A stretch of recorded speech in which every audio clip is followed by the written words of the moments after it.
जिस इजरायल का साथ देने के लिए अमेरिका ने ईरान के खिलाफ जंग का ऐलान किया था और आज उसी इजरायल को साथ छोड़ता हुआ दिख रहा है अमेरिका। अमेरिकी राष्ट्रपति ट्रंप ने साफ तौर से कह दिया कि इजरायल को लेबनान के मोर्चे पर थोड़े से जिम्मेदारीपूर्ण रवैया दिखाना चाहिए और उन्होंने यहाँ तक कह डाला ट्रंप ने कि अमेरिका के बिना इजरायल का कोई वजूद है नहीं। लेकिन इजरायल के लिए अभी भी लेबनान एक बड़ा खतरा है और वहाँ पे जो सैनिक है इजरायल के उसे वापस लेने को तैयार है नहीं इजरायल। ईरान कह रहा है कि अगर इजरायल लेबनान से अपना सैनिक वापस नहीं करता है तो MOU का ये उल्लंघन होगा। तो बगैर इजरायल की रजामंदी के ये जो डील की बात की जा रही US और ईरान के बीच ये कितनी टिकाऊ होगी। ये तो रही एक बात मतभेद के। ऐसे कई सारे मुद्दे हैं मतभेद के जो अभी भी बने हुए हैं। हालांकि पर्दा तब उठेगा जब राष्ट्रपति ट्रंप के हिसाब से चलें तो उन्होंने कहा कि वर्ड बाय वर्ड हम डील की सारी बातों को सार्वजनिक कर देंगे ताकि कहीं कोई कन्फ्यूजन ना रहे। कहीं ये डर तो नहीं कि सार्वजनिक होने के बाद कन्फ्यूजन तो नहीं रहेगा, लेकिन ये जो आपस में सिर्फ फुटबॉल है और ज़्यादा हो जाएगा। तो ये बड़ा ही मामला पेचीदा होता हुआ जा रहा है। तो आज आवाज़ अड्डा में करेंगे इसी पर खास चर्चा। नमस्कार, मैं हूं लक्ष्मण राय और चर्चा में हमारे साथ जुड़े हैं विशेष मेहमान पूर्व डिप्लोमेट एम्बेसडर अनिल त्रिगुणाय साहब हैं। USA से रिपब्लिकन पार्टी नेता और जियोपॉलिटिकल एनालिस्ट पूर्णिमा नाथ हमारे साथ जुड़ेंगे। पूर्व IAS और strategic affairs analyst doctor Thomas Matthew साहब हमारे साथ जुड़ चुके हैं। स्ट्रेटेजिक अफेयर्स एनालिस्ट कमर आगा साहब हमारे साथ जुड़ चुके हैं। लंदन से वरिष्ठ पत्रकार शिवकांत शर्मा साहब हमारे साथ जुड़ चुके हैं। तो आज मैं शुरुआत करना चाहूँगा शिवकांत शर्मा साहब आपसे कि ये जो पूरा मामला आप देख रहे हैं इसमें आपको कहां जाता हुआ दिख रहा है? शुक्रवार तक का समय है इस पर साइन करने का।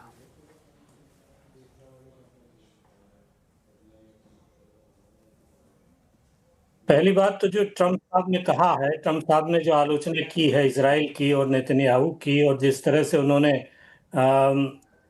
लबनान में लड़ाई को हैंडल किया है, वो मुझे लगता है यूरोपीय जो देश हैं, क्योंकि इस वक्त वो फ्रांस में हैं और यूरोपीय देशों के बीच में हैं, यूरोपीय नेताओं के, तो ये हो सकता है कि उनको खुश करने के लिए कहा हो सकता है ये नाटक हो। क्योंकि अब तक का अगर आप पिछले 4-5 महीने का क्रम देखें पूरा, बल्कि गाजा की लड़ाई से पिछले 3 साल का क्रम अगर आप देखें दोबारा, तो लगता है कि दोनों गांठ से सब कुछ हो रहा है। दिखाने के लिए कभी कभार डांट देते हैं, कभी कभार कुछ कड़े शब्द कह देते हैं, उसका कोई मतलब नहीं है।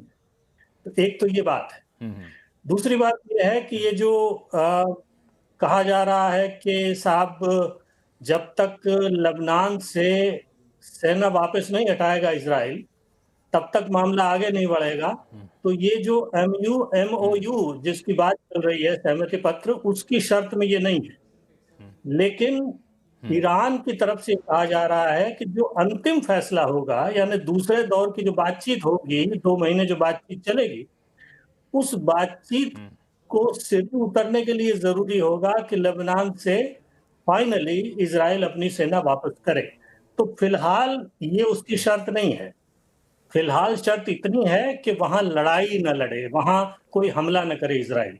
और अभी तक ऐसा लगता है कि उसका भी उल्लंघन हुआ है, एक हमला तो कर ही दिया है। उसी से नाराज होकर के मुझे लगता है कि ट्रंप ने ये इशारा किया कि भैया फिलहाल हमले बंद रखें, आप सेना आपकी हम वापस बुलाने के लिए उसको हमने शर्त में नहीं डाला है। तो एक तो ये अड़ंगा है सबसे बड़ा, और दूसरा जो अड़ंगा, असली अड़ंगा है, वो है न्यूक्लियर डील का, कि क्या करेंगे।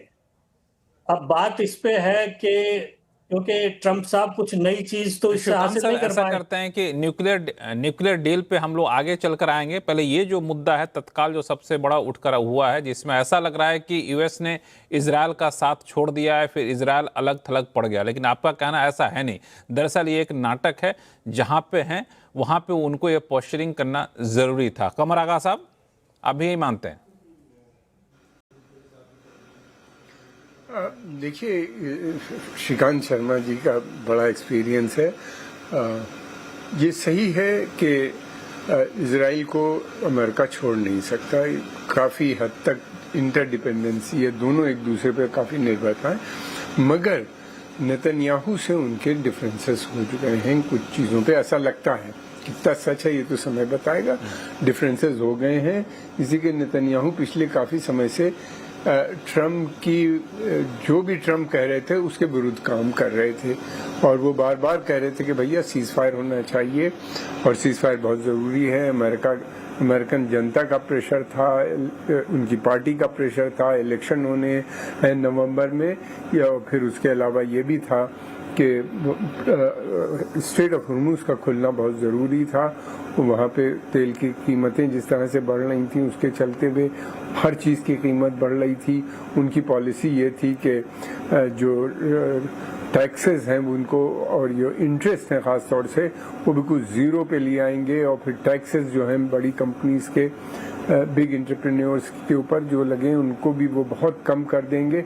और मागा मूवमेंट जो था, मेक अमेरिका ग्रेट अगेन, वो सब मूवमेंट ख़त्म हो गया और वो पूरी तरीके से फंस गए वहाँ पे लेबनान और पैलेस्टाइन के, और फिर उसके बाद में ईरान के युद्ध में, और वो अब इससे निकलना चाहते हैं। और इसीलिए उन्हीं ने अमेरिका को तो बाहर निकाल ही लिया। अमेरिका वो तो युद्ध से बाहर हो गए, बातचीत भी हो गई, उनका एग्रीमेंट भी साइन हो गया डिजिटली जिसे कहना चाहिए। अब एक फॉर्मल सेरेमनी होनी है स्विट्जरलैंड में जिसमें वो हो जाएगी 19 तारीख को, वो कह रहे हैं फ्राइडे के दिन। तो वो तो सब, अब उनसे युद्ध से मतलब नहीं। अब जो है जो कुछ भी है वो ईरान वर्सेस इजराइल है, और ईरान की जो समस्याएं हैं खास तौर से जो उनके, जिसको कि अमेरिकन प्रॉक्सीज कहते हैं, जिसको कि ईरान कहता है आर्क ऑफ रेसिस्टेंस है, उसको सपोर्ट जो है मुझे नहीं लगता कि वो ईरानियन छोड़ेंगे। दूसरी बात ये कि जो एग्रीमेंट हुआ है या उसके बाद जो स्टेटमेंट आए हैं जेडी वैंस के और प्रेसिडेंट ट्रम्प के, उसमें खुल के उन्हीं ने इजराइल के पॉइंट ऑफ व्यू को आगे बढ़ाने की बात की है, चाहे वो न्यूक्लियर इशू हो या चाहे वो प्रॉक्सी का मामला हो, ग्रुप्स का, हिजबुल्लाह, हमास, हूती, इन सब का, या फिर उसके अलावा जितने भी टेक्निकल इश्यूज हैं उन सब के ऊपर उनके पॉइंट ऑफ व्यू वही, उसमें कोई फर्क नज़र नहीं आता। मिसाइल ड्रोन्स का मसला हो कि उसकी क्षति या दूरी कम होनी चाहिए, या सीरिया, लेबनान, उन सब के ऊपर जो इजराइल की पोजीशन है वर्चुअली उनकी भी पोजीशन वही नज़र आती है। तो मुझे नहीं लगता कि इजराइल की जो बेसिक वो है, वो प्रॉब्लम जो है नेतन्याहू जिस तरीके से फार राइट एजेंडा कर रहे हैं और प्रमोट कर रहे हैं, और जिस तरह के स्टेटमेंट वहाँ पे फार राइट ग्रुप्स ने, स्मोस्ट्रिच और बेनजावीर ने जो दिए हैं अमेरिका के खिलाफ, वो बहुत स्ट्रॉन्ग स्टेटमेंट है। उसके चलते हुए अमेरिका के अंदर भी काफ़ी अखरोश नज़र आता है, पॉलिटिकल पार्टीज़ में भी और जनता के भी अंदर। सोशल मीडिया भरा पड़ा हुआ है उसके अंदर। एड कोई कम नहीं हो रही इजराइल की, बल्कि उनको उसी तरह से जारी है। तो हर तरह से है, लेकिन कुछ इशूज़ पे डिफरेंसेस हैं। ये चाहते हैं कि किसी भी सूरत से सीज फायर हो और आगे सीज फायर चले भी, ये मसले हैं।